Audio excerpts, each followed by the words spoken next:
Thank you, and I'm going to continue the unanimous praise for young Professor Roth here. I'm really thrilled to be invited, and I'm sure you are too. I am. And what we're going to do is sort of hold the space of junior partners. Very intimidating to follow my friend Judith. You're going to see how much newer we are, but what I think we can bring to the party is an experience of people who are relatively new at this, starting it in the Southwest, because one of the things I think we benefit from is Texas Christian University. Contemplative what? So if we could do it there, we could do it anywhere. I'm Andy Ford. Mark Dennis. And about, gosh, is it as much as 10 years ago or so? I think Judith heard me do a paper about doing Buddhist practices in the classroom, and she told me about this meditation in the classroom book, and that's how I got involved. And so if any of you here haven't read it, it is a wonderful beginning handbook, and everything from really sort of position papers like the rather vehement Hal Roth in it, to if you want to park an individual exercise in a class, have a contemplative infused exercise in the class, then you can do that and everything in between, a number of other people that contributed to it. Anyway, so I put together a couple of workshops in the Southwest funded by the AAR, American Academy of Religion, and I said to Mark, well, I'm pretty good at organizing things, but who do you think I should get to do this? And he said, I know this guy, Louis Cagnati, and you've already seen his act. So we asked him to come and lead the two. And I also, for those of you who are thinking about doing such a thing, very highly recommend Louis for that. He's very good both at the content and holding the process so that things run well. Anyway, and the Wabash Center, yeah, also I should mention, they funded us as well. So next. So when you get funded to do something, you have to tell the TCU vice chancellor in charge of that. And when I got these two, she said each time, why don't you start something at TCU? So I said, well, I don't know how much interest there is, but I'll give it a shot. So, and this is what we're going to do for most of this now. We're going to go semester by semester through the events, and then toward the end, I'm going to turn it over toward Mark. As some of you know, I've just retired, and so we've got a lineage thing going on here, and Mark's going to take over. So I'm going to do the past, and then we're going to mix it up for the present, and he's the future. Anyway, so one of the things that I guess is obvious to everybody here, but I'll say again, all our contexts are specific. We're located somewhere, we have allies, we have people who are more resistant. And so what you do is you look for the avenues the Taoists wouldn't understand, this, but less resistance, following the water, you know, that kind of. Anyway, did that joke work? Okay, so one of my long-term friends was someone who runs our Teaching Excellence Center, and she's very interested in innovative pedagogies. And so they set up something they called a FIG, Faculty Interest Groups for Different Innovative Pedagogies. And she got me involved with assessment, and I said, you know, my heart's really not in assessment. My heart's kind of in this contemplative stuff. And she said, oh, I got some money for that. Okay, so those are music to anybody's ears.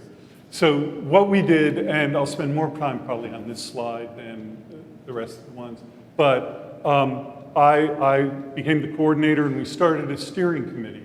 But again, to this day, we don't have dedicated space funds or staff. We meet at our designated restaurant, the Cafe Brazil, which is now the Contemplative Studies official restaurant meeting place. And we have meetings beginning and the end of the semester. And we have planned, well, you'll see, we'll run through this. Partly because of me, partly because of the way TCU is set up, we have really focused on pedagogy. And we don't have, I remember now maybe, no, it was the first International Symposium of Contemplative Studies. Emory made a presentation, and they had some of their professors make presentations to others for critique, analysis, and I said, wow, but we don't do that. But we have a very strong interdisciplinary group of people who came in because they know other people or they were doing something involved with contemplative, and that's really been a strength of our program. But it was self-identified, and none of us actually present academic or research things to others. Anyway, so we focus on pedagogy and contemplative studies relationship with liberal education. And this is my, if I have a particular agenda, and some of you have maybe read my articles on this, contemplative studies and liberal education, I like actually, an unusual number of people came out of Amherst College, and I have this very strong feeling about traditional liberal arts education.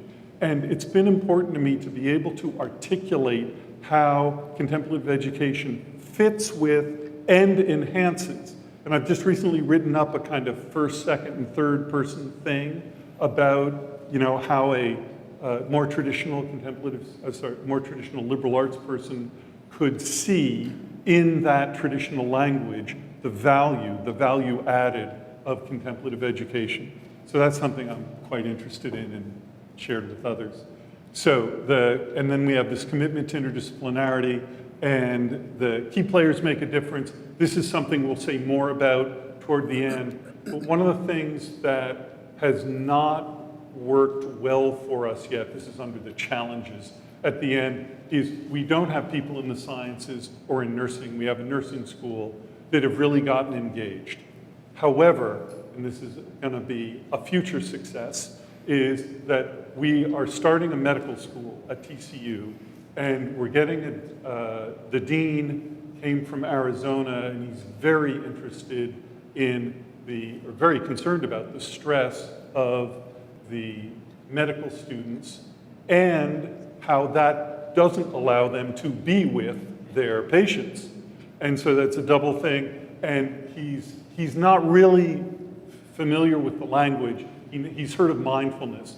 But instead of having this cynical, yeah, what's the double blind thing, he's got this listening for what we're trying to do. So I'm very excited about our near-term future of getting involved with them. And then we have an honors dean, and Mark, who I'm speaking for already, but he'll eventually speak, is an honors fellow. The honors dean is new, and she's very interested. She comes really through more therapy of understanding of it, rather than any kind of knowledge of contemplative studies per se. But we have a couple brand new openings at TCU that are going to help us go from, I think we're at stage 3, to use Lewis's model, to stage 4 soon. Next. Okay, so this is how we do it. And we have this pattern of monthly meetings. We still do this, not the beginning and end semester meetings of the interdisciplinary steering committee, but we have meetings in which we do a variety of things, and we'll show you that in a second. We bring in one major speaker, and some of the people in this room have been such a person. Go ahead. Okay, so again, examples, and if anyone wants to look at this, because I've wanted to see a bunch of the PowerPoints or take home a bunch of the PowerPoints already, so this is available if anyone wants to use this, but you can read for yourself the definition of the key terms, price for classroom. And one of the things in our very first meeting that was striking to us, the two of us made presentations, and a woman named Donnelly Docks from Texas A&M who does performance studies, she came and talked, and there were 25 faculty, almost none of whom had any practice, but almost all of whom were interested themselves in having some practice. Now, this will not come as a shock to anyone. It's true of the students. Almost none of them followed up when you give them the opportunity. And this, to me, well, I'll repeat this maybe at the end, But the nut I want to crack is how to get people not only who know in abstract they do it, but have taken classes with us, with other people who have seen firsthand the benefit for themselves, but when it is no longer a requirement, there it goes. Right? So if anyone has that magic wand, well, I use the nut to crack. I don't know if I want to use both of those. Anyway, magic wand, I'd love to hear it. Different ways of knowing, contemplative traditions. Then, and this is something, some of you may be familiar with this book, Mindfulness for the Next Generation. I very highly recommend it. It's really for co-curricular stuff more than curriculum, but it's very astute. It's very well tested about the students who are undergraduates today, the way they think, the way they evaluate. And actually, pre-med, these are both MDs, so pre-med students as well. So this is a really good book. But anyway, about new media, the inability of students to concentrate, how mindfulness and yoga have been commodified, the infiltration of therapy into everybody's way of thinking. We have ongoing conversations about this. And then, well, I just articulated that a little bit different way. There is no reward system for people taking care of themselves.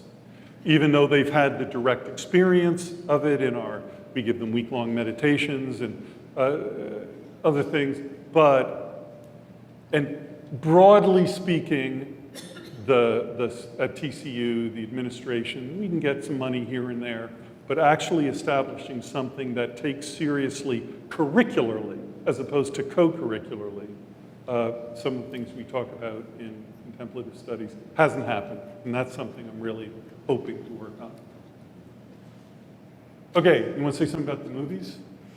Yeah, so one of the things that we've done as our regular events is shown movies, and we've got a list of some of the films that we've shown. We've shown them in classrooms, and if we do that, we get maybe 25 or 30. But we also showed Samsara in conjunction with a film series on campus. It's called Kino Monda, that's run by one of our good friends, and we had about 150 that came out for that. And we had a question and answer session after the film. We're working on getting a film for this semester, but we still haven't got that squared away. But the films have been one of the things that we've done that seems to have worked quite well. Keep going. No, the weekly meditations. Yeah, and so then there are a number of different groups on campus that have some connection to meditation. There's, for example, some of you may know the name Ruben Habito. He's at SMU. One of his students, Valerie Forsman, is in admissions at the Bright Divinity School, which is affiliated with TCU. And so she has a meditation session, a group. One of our good friends, Matt Johnson, in counseling, has a separate meditation group that goes on for students over 6 weeks during the semester. And then we ourselves have had sponsored meditation groups in various forums. For example, we have a colleague who's on the steering committee, Giri Akkaraju, who's in biology, who had suggested at the end of last semester that we do kind of a stress reduction meditation during finals week for students. So we tried that out. We've had a meditation session with satsang, and that's worked quite well. So we're experimenting with different things, but one of the things I'll talk about at the end of the talk today is I'm going to have a course reduction for the spring.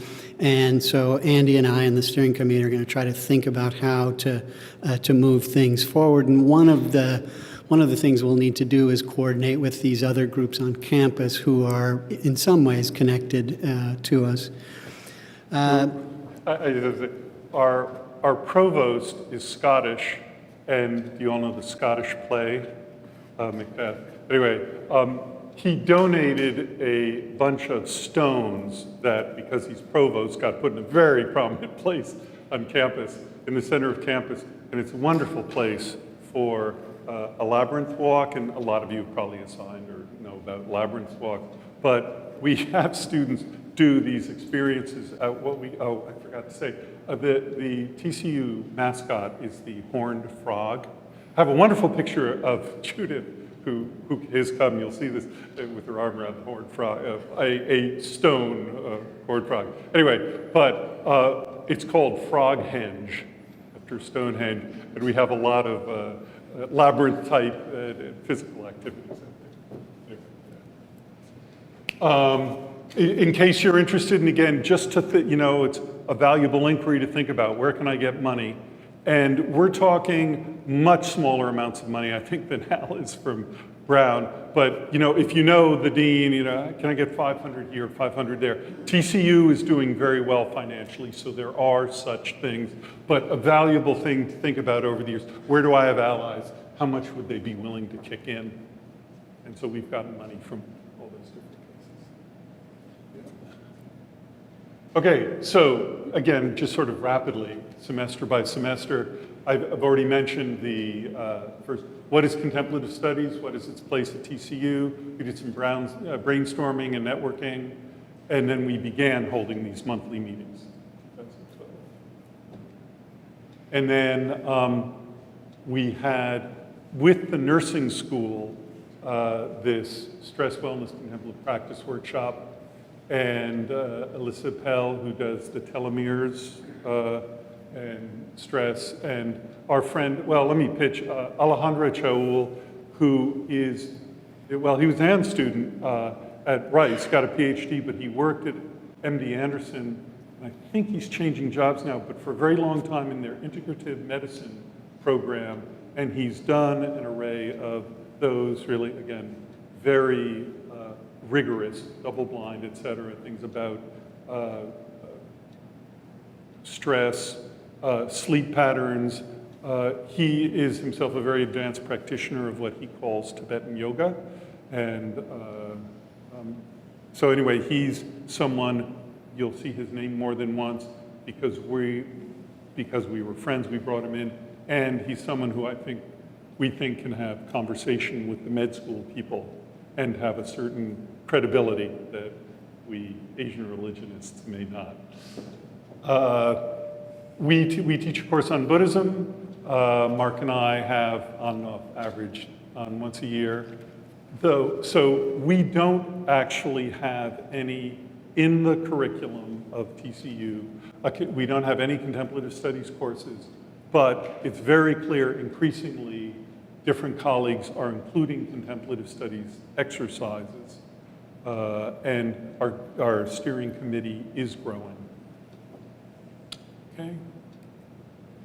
Okay, so Lewis came and gave those talks in 2013. Also, I have a really close friend who's very interested and has been very educational to me about movement and dance and movement are not the same. And she got Barbara Dilley to come to TCU, you'll see that shortly. But we have the dance folks, movement folks have been involved. One of the things, we are Texas Christian University, for those of you who don't know, that's a particular denomination called the Disciples of Christ, which is actually liberal. And so, neither Mark or I are Christians, and we're in the religion department, right? So, but we need to be sensitive to the Christian heritage, so we make sure that we have presentations regularly by people who are of Christian heritage and how they understand contemplative, not contemplative studies, but contemplation. And one of the real memories for me the first time when they did this was many of the students had been taught a kind of humans are depraved model of Christianity, and you should never focus attention on yourself, always have your focus attention on God. So they were sitting and listening to these people who had credentials of being ministers. There were 4 or 5 of them, and all of them were talking about God's love and grace and all that soft, loving stuff. And because these were authority figures, they were ministers and stuff, the students were having a hard time squaring that circle because their entire tradition had told them not to respect their own inner contemplative experience, to have it all outward focused. And so that was a valuable thing, I think, for these students to see that. And then we have, over the semesters, been invited into a variety of other classrooms, and we try and take advantage of that. And one of our colleagues who's very interested in contemplative studies, but also in non-human animals, and how those things relate and overlap. And Lewis is also, if you want to talk with him, interested in that. But he's opened up the sociology and anthropology department to what we're doing, and so he's a partner. His name's Dave Aftendilian.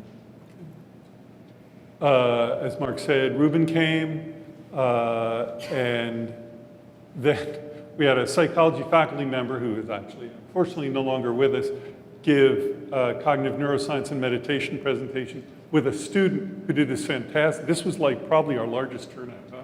Like 75 people there. The student talked about surfing and meditation, and I think the word dude was used.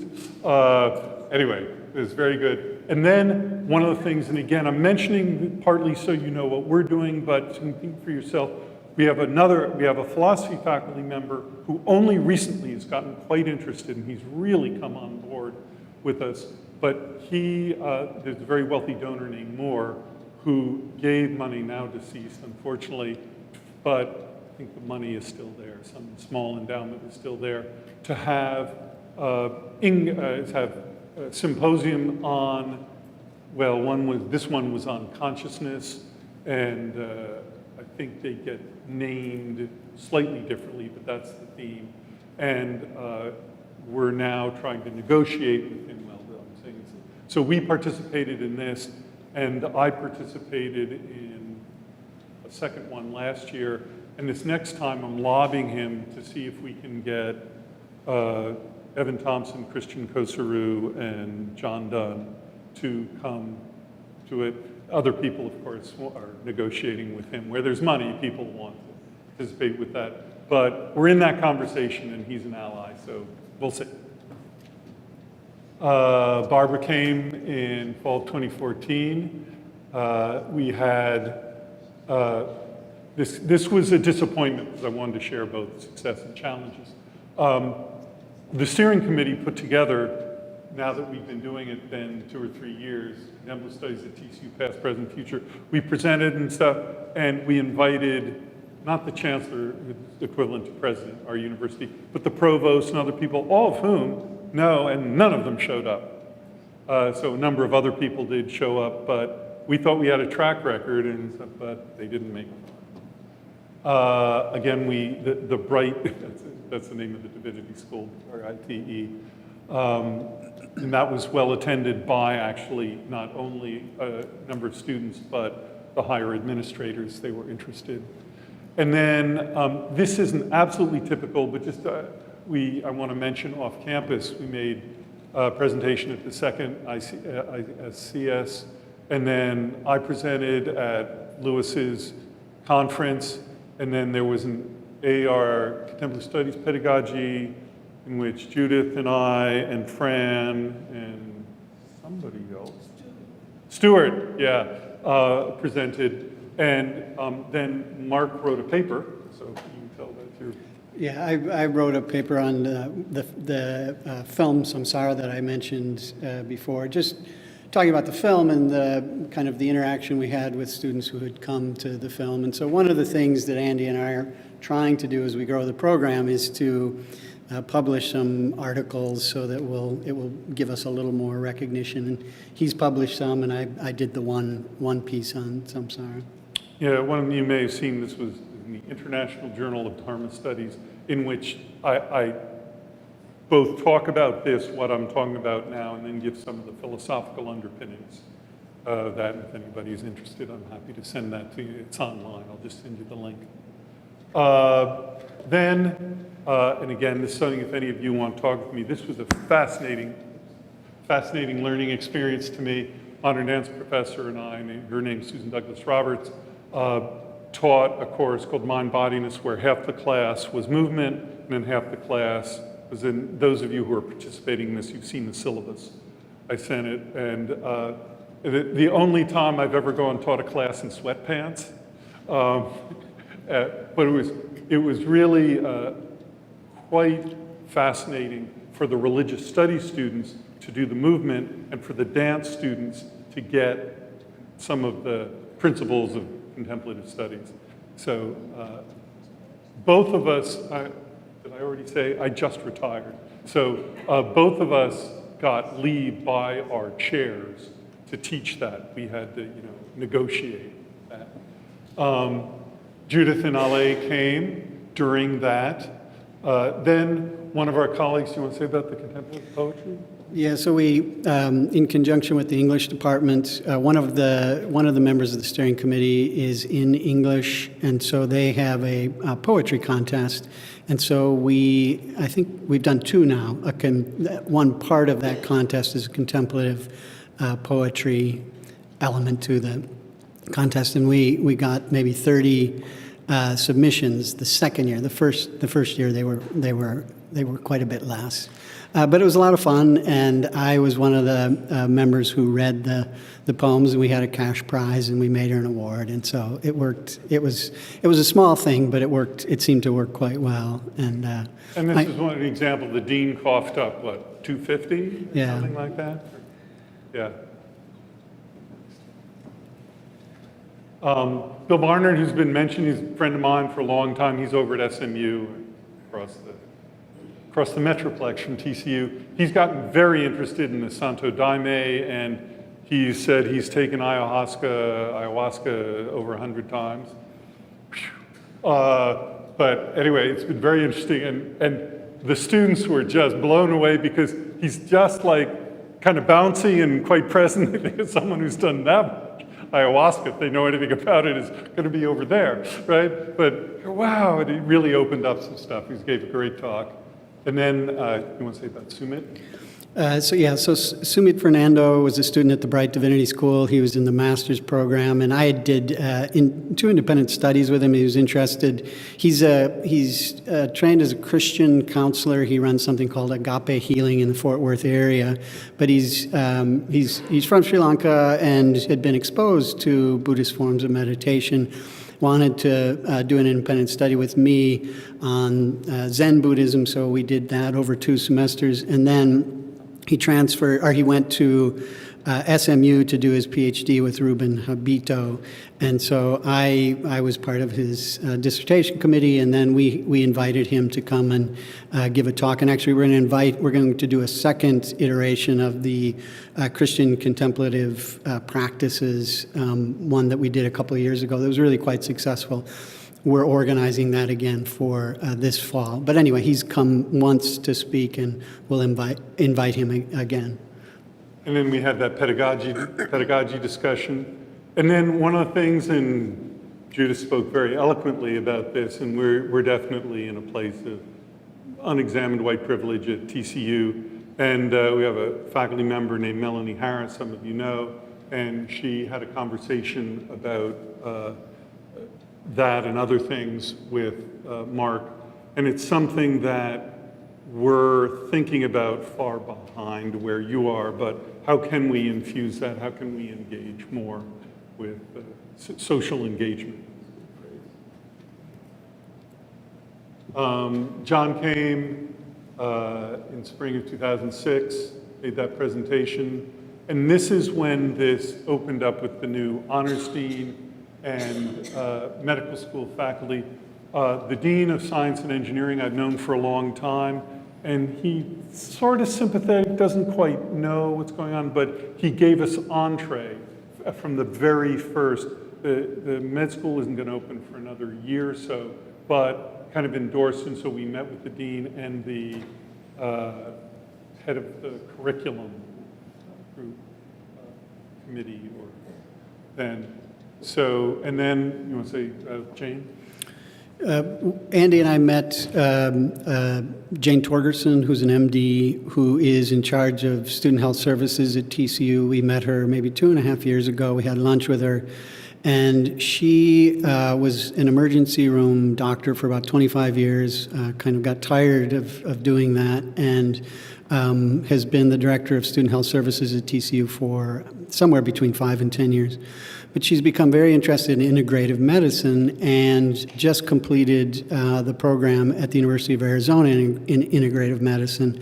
Andrew Weil. with Andrew Weil, and she has become an ally of our program. She has come to give a number of talks. She's come to the course I'm going to talk about tomorrow, Mindfulness in Millennials. She also participated in this stress, end of the semester stress reduction workshop we did for students last semester. So she came for one of those and talked about kind of the physiological effects of stress.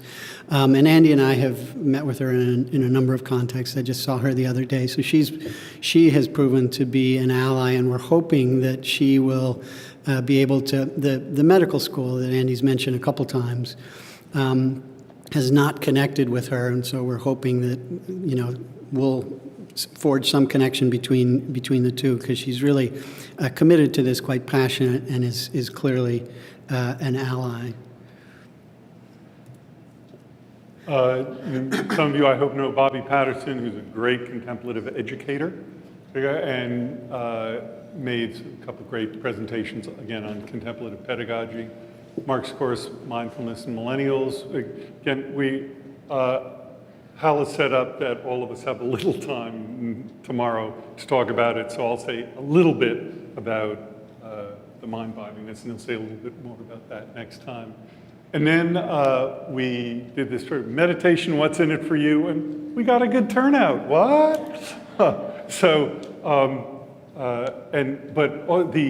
The honors dean and her lead assistant came, which was a good thing. This is late in the afternoon, and you'd expect. So we pitched that, and as one-time events, students often come, even if they don't get extra credit. But to get them to go in an ongoing way, very difficult. Okay. So we're already up 2017. John and Cliff Sarin came, made presentations at TCU Honors Convocation in the fall. The chancellor gives a sort of state of the university, and in the spring there's an honors convocation.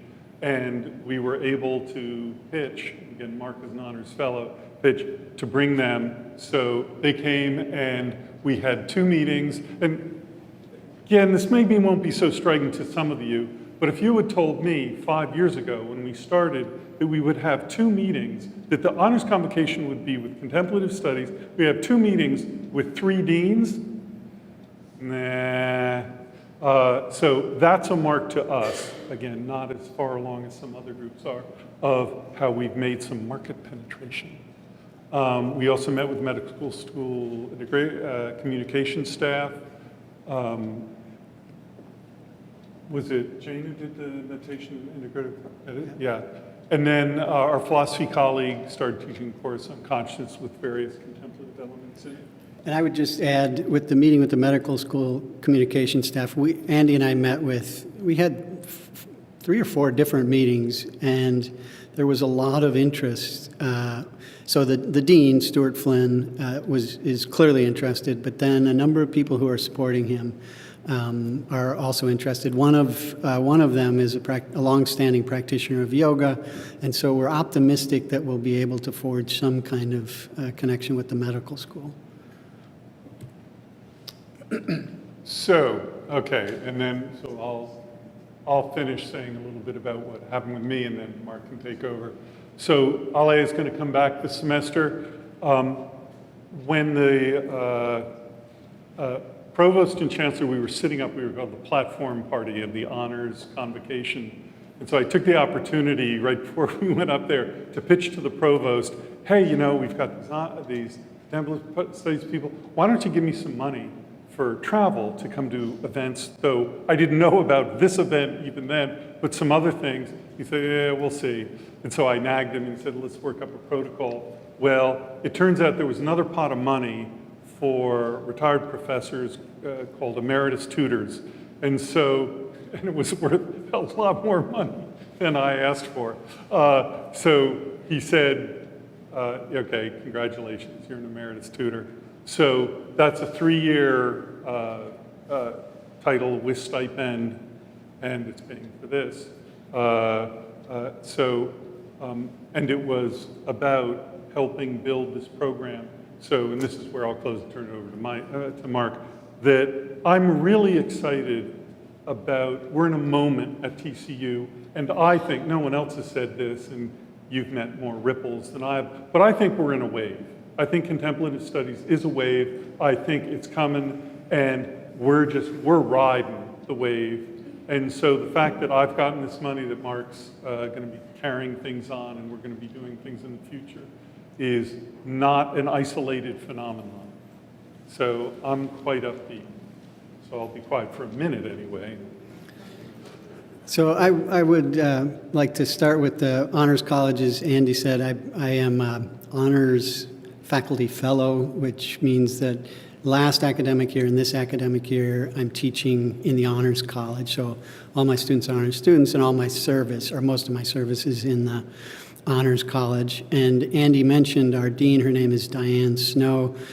She's a neuroscientist from the University of Kentucky. She ran their honors program there, and we did a search for a new honors college dean, and she was hired. And so this is her second year.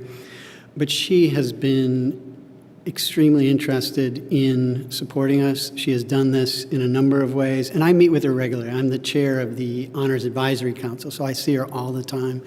And she's very excited about this, I think, at a personal level, but also about the benefit that this could bring to the Honors College and TCU community more broadly.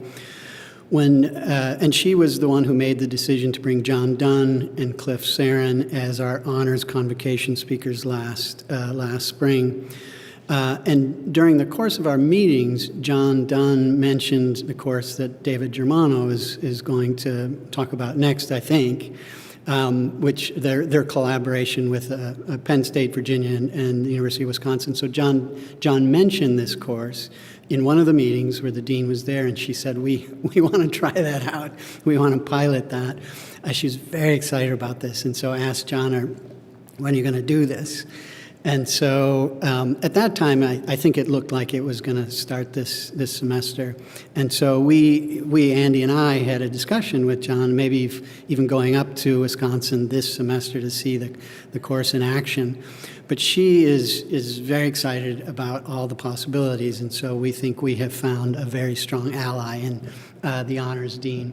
And then the medical school, the dean there, and some of these other people that I've mentioned, I think the opening is actually 2 years away, so it's a bit of an unusual relationship. We're trying to figure things out, but they're not actually teaching courses. They don't have students, so we'll have to see how that works out, but we're optimistic. We listed some panels that we're going to try this semester. I think, as many of you know, there's been a controversy over DACA, the Deferred Action Program that President Trump rescinded recently, and so we decided, we do a lot of kind of panels responding to things that are going on, and this is part of the social justice element. We have a lot of DACA students at TCU. And so we are going to have a 1-hour program this coming week on Thursday, which is a loving kindness meditation for the DACA students. It'll just be a short program. We'll start with a 5-minute meditation. One of the people who I mentioned before who runs a meditation group is going to lead that. We'll have a panel discussing DACA, and then Andy is going to lead the loving kindness meditation in which Mark has insisted. He has to say President the name Trump, that should not be named. Well, may he be happy.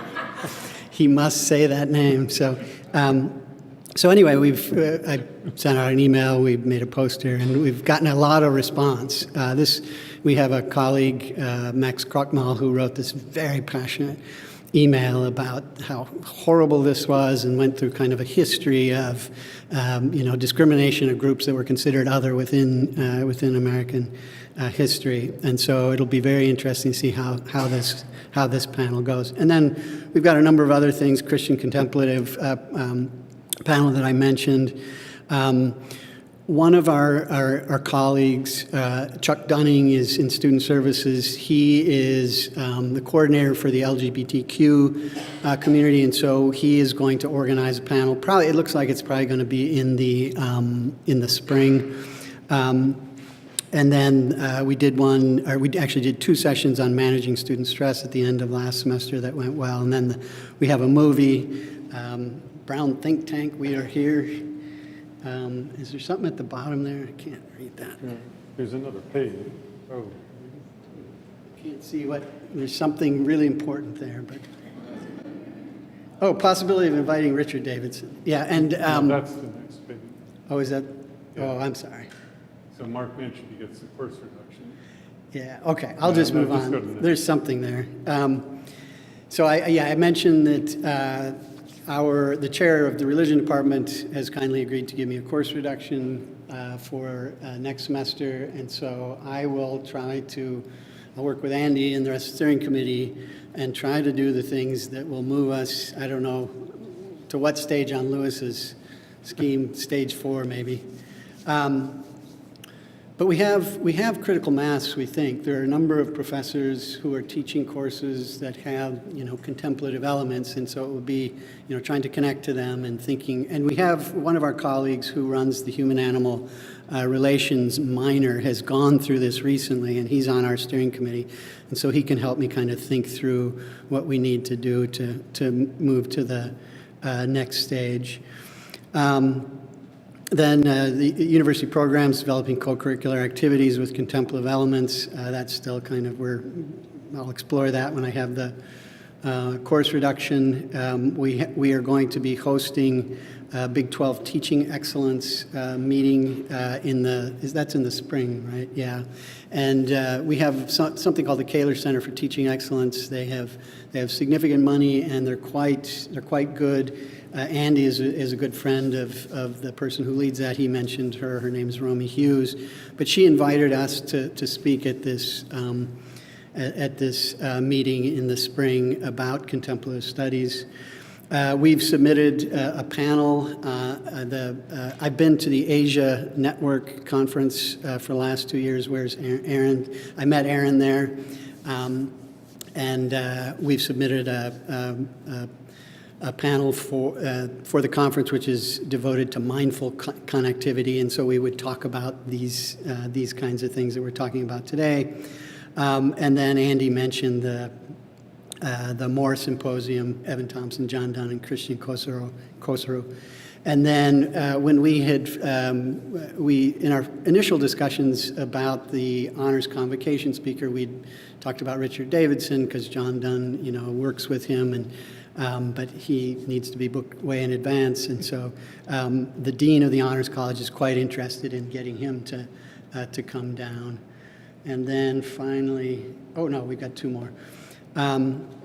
We've been invited, Andy and I, to co-teach a course in contemplative studies course.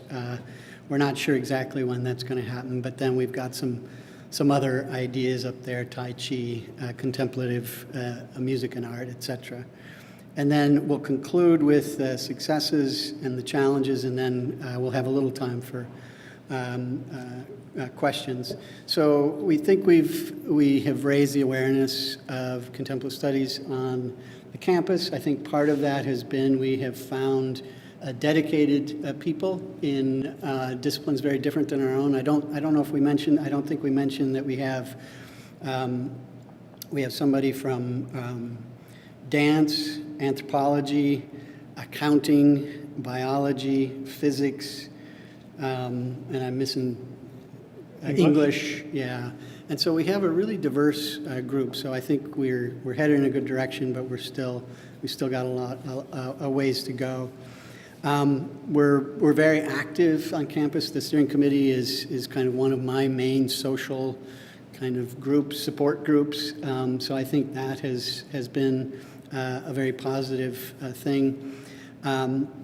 And then, as I mentioned, the honors dean and the medical school are quite good. The challenges, Andy and I have experienced this a lot. We've used meditation and mindfulness and ethics, our precepts exercises in our Buddhism classes, and we require them. They go for a week or 2, and students love them. They talk about how this transformed me, and then stop because there's no reward. And This is where I think, if you're interested, there's some really good tested advice in this book. how to try and get them to stay a little longer. Yeah, and so one of the next stages is to think about where we go. But it would kind of, my vision would be to be able to have a minor, and so I'll be working on that in the spring, and then I think we have people in the hard sciences who are interested and who are allies, but I think this is not their central concern, and so getting them to translate this interest into action has been a bit of a challenge. So we wanted to open it up and take any questions you might have.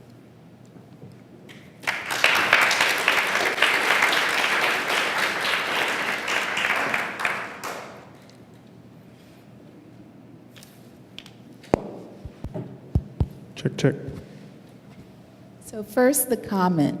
So Andy, when you do that loving kindness meditation, yes. President Trump, may you be well mentally, send a whole lot of good energy that way. So you had mentioned several articles, and we didn't get the journals and the names. So would it be possible for you to perhaps send that to Anne so that she can forward us some of your articles, if you have them like in PDF format? Yes, that would be great. Actually, yes, some of them are even online. So yes. Yeah, yes. or at least links or something. Yeah. Yeah, so we know where to find them.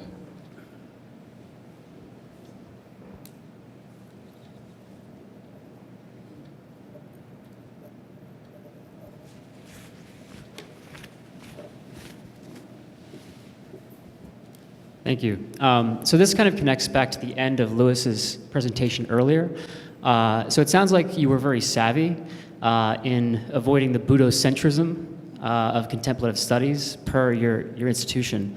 But did you encounter any significant resistance that you had to sort of work through and convince deans or administrators of the educational merits of what you were doing? That's a very interesting question, to which the short answer is no, which it makes it different from a number of the other presenters. But that's also because we haven't made, I don't want to keep saying market penetration. We haven't gotten as embedded, and in fact, right at lunch, I was talking to Lewis about this. I think that is going to come as we heighten our profile, partly because Mark and I don't know how else to say this, are kind of well-liked. And one of the things that was great is I started this as a full professor, so I didn't have to worry about myself, my position or anything, and I did it with friends. And we've done it, again, so far at a lower level than all the other presenters. So I think that's a great question, because I think we will, at some point, if we start talking about resources, how to get them. And one of the things, and our chair has been very supportive, one of the things I think it's going to be an interesting outcome of Mark's going around campus and having conversations is finding both new areas of support and arenas of resistance. So that is a very timely question, I think, for us to confront.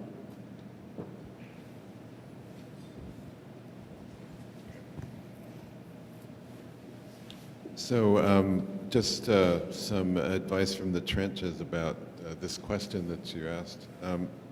So there's a number of different ways. I mean, not only did we have to wait we did not ever have to wait to encounter the accusation of Budocentrism that was right there from the get-go.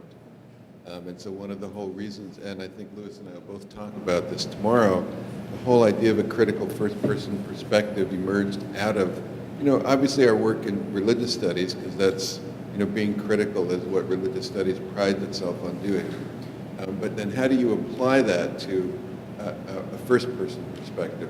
And one of the things that we tried to very strongly, first of all, if you bring practices from more traditions in, that certainly helps. And then the whole idea is that, very simply, the way to explain it is the difference between practice that goes on in a monastery, a temple, a synagogue, a mosque, and what goes on in a secular university can be explained very simply. Whether it's that simple or not is another question, but it can be explained to critics and administrators very simply, and that is, what we do in contemplative studies in a secular university is we teach the practices, we teach the cognitive frameworks in which those practices are embedded, but unlike what happens in a contemplative practice center, monastery, etc., we don't expect people to believe in the veridicality of that cognitive framework. And so people are welcome to test it out, just like you test out any other sets of hypotheses, except this time is a little bit different because you're also using your first-person experience to do the testing. But if you draw the line very carefully between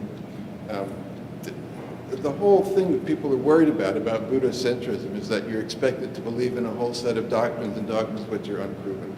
So if you can establish this as one of the foundational principles, bringing in a lot of different contemplative practices for people to try out. And then you also have a lot of the scientific research, which, yes, a lot of it's based on work with Buddhists, although some is based on work with yoga practitioners and some with Qigong and Tai Chi practitioners, and a little bit with Christian contemplative. So you do have scientific research which comes in and helps legitimize what you're attempting to do. Whether it should be that way or not is another issue, but that's the way it is. Another angle to address the sort of Buddhocentrism in a way, but this would only work for people who actually teach Buddhism courses. It's not as broad, is, and this is address my liberal arts thing, if you want to have people understand other people on their own terms of what matters to them, to have a whole course that has no practice in it seems kind of absurd. They don't have a counter for that. Yeah.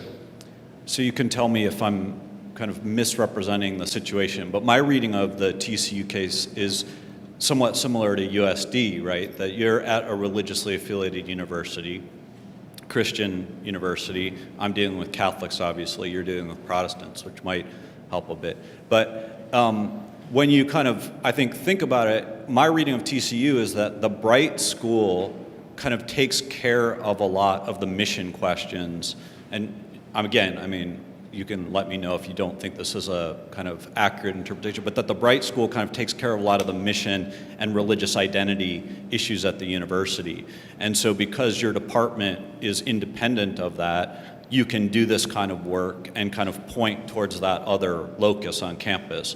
Whereas my department is kind of framed as, oh, that's where Catholic religious identity is.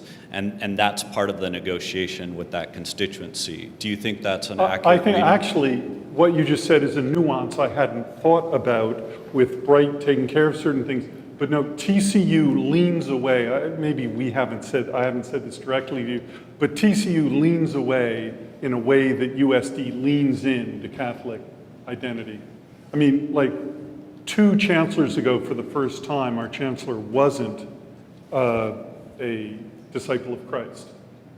And they very much appreciate the kind of, at an introductory level, our critical analytical.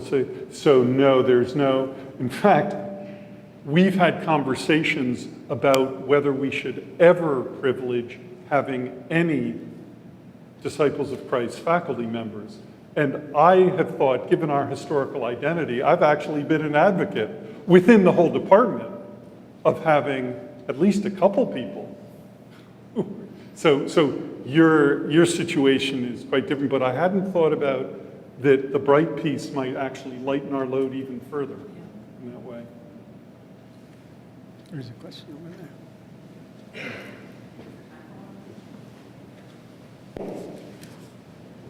Hi, thank you for this. I'm at a regional comprehensive public university, really low funded in New Hampshire. And so as long as I'm not asking for resources, I can kind of do whatever I want, which is great. But student impact is the kind of the coin of the realm. The more students, the scalability. How can we scale this up? And so I'm struck by for the past 5 years, I had more faculty and staff interested in this than obvious students coming to things. And so I started carrying around the paperwork to become an official student organization on campus. So student orgs, I don't know if you, so when students would get interested in this, I would just hand it to them, and it took 3 years, but someone finally filled out the paperwork and went to Student Senate, and so we have a student organization, and at our student activities fair this year, they got 50 signatures of new students who are interested just because they had a plant on their table and a nice tapestry, right? I mean, the students can talk to students in ways that we can't. So, so I'm just wondering, like, what things look like at TC for student organizations, and if there's a way you can kind of tap into a student affairs, not just an academic affairs population there. That's great. You want to carry around in the future? Sure. Go ahead. No. That I take more as a hint than a question. Well, we No. have very good, strong student organizations. We have, like, for example, Muslim Student Association is very active. We've had success getting students to come to events, oftentimes with extra credit. But we have not had success in getting a student organization going that's tied to our faculty interest group. And we've had some very good students who put some time into it. And so this is one of the things we're thinking about. How do we do that? One idea is if we have some kind of course that would be offered, like the course John Dunn and David Germano and others, something like that that's either offered or required for incoming students, then there's going to be a lot more awareness of contemplative practices, but that's still speculative.